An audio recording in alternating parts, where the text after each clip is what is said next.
Hello friends, welcome back to the mini video guys and my YouTube channel. Today fam, we are going to talk about guys fingerprint data. How can we delete in Realme phone? Friends, you want to delete your fingerprint lock.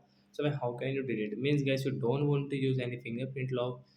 So how can you delete? Today I will show you in this video guys. So before starting video friend, first of all go and subscribe the channel guys. Click the bell icon, like the video. So friend, first of all open your phone setting and guys scroll it.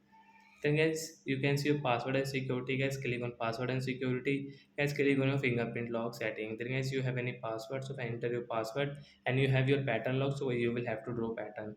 So you can see guys, add fingerprint. Guys, you want to add fingerprint, so you can add from here.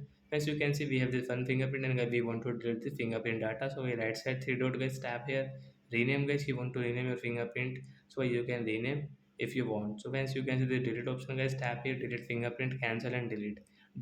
Friends, we don't have any fingerprint lock guys, you can see off. So like that guys, you can delete your fingerprint lock data in your realme phone, and guys you can unlock your phone to enter your password. So that's it guys, thanks for watching the video, bye guys.